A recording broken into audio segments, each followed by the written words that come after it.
خطرناک جہنم میں۔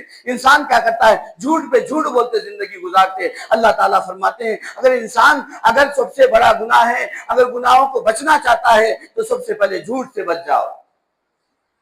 انسان جب جھوٹ سے بچ جاتا تو ہر گناہ سے بچ جاتا، لیکن ہم زندگی جو گزار رہے ہیں ایسی غفلتوں کے اندھیرے میں محبت کا چراغ لے کے گزار رہے ہیں، اور جھوٹ پہ جھوٹ، جھوٹ پہ جھوٹ، ہر معاملے میں جھوٹ بولتے ہیں۔ گھر میں رہ کے بھی باہر رہتا ہے، کہتے کہ میں باہر ہوں، اس گاؤں میں رہ کے کہتے کہ میں دوسرے گاؤں میں رہتا ہوں، اور کسی کی امانت لے کے اس میں امانت میں خیانت کرتے ہیں، جب کوئی مانگتا ہے تو اس کی امانت لوٹاتے نہیں۔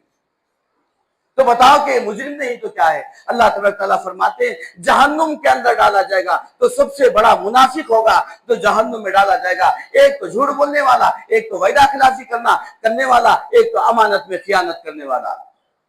تو کس میں ڈالا جائے گا؟ جہنم میں نہیں ڈالا جائے گا، حطمہ میں نہیں ڈالا جائے گا، رضا میں نہیں ڈالا جائے گا، سعیر میں نہیں ڈالا جائے گا، سقر میں نہیں ڈالا جائے گا، جہنم میں نہیں ڈالا جائے گا، بلکہ ہاویہ بہت بڑا خطرناک ٹھکانہ ہے، اور ہاویہ میں جانے والا بہت بڑا مجرم ہے، خطرناک مجرم ہے۔ جب ہاویہ میں چلے جاتا تو اس سے کوئی نہیں بچتا۔ جہنم میں کس کو ڈالا جائے گا؟ تو ابو جہل کو ڈالا جائے گا۔ تو فرماتے ہیں ابو جہل تو اتنا بڑا خطرناک مجرم ہے، اللہ کے نبی صلی اللہ علیہ وسلم کا دشمن، اسلام کا دشمن، کلام الہی کا دشمن، اور اس کو جہنم میں اوپر والی ہاویہ سے اوپر والی جہنم میں کیوں ڈالا جائے؟ تو کہے کہ جہنم میں ڈالا اس لیے جا رہا ہے کہ جو بے شک وہ مجرم ہے لیکن منافق نہیں تھا، ابو جہل منافق نہیں تھا، اس لیے اس کو جہنم میں ڈالا گیا، اس سے ہاویہ سے اوپر والی جہنم میں ڈالا گیا۔